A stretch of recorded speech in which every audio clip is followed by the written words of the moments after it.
अगर आप अपनी वीडियो में टेंशन ऐड करना चाहते हैं तो इसे यूज करो।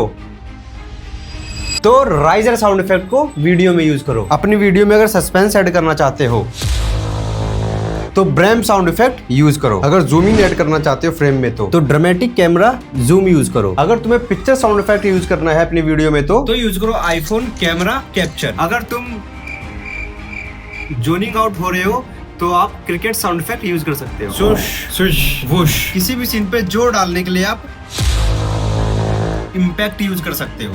किसी भी सीन को बिल्ड करने के लिए आप बिल्डअप यूज कर सकते हो। अगर आपको ये सारे साउंड इफेक्ट्स की फाइल एक साथ चाहिए तो मुझे फॉलो करके कमेंट कर दो SFX, वो फाइल आपके पास अपने आप आ जाएगी।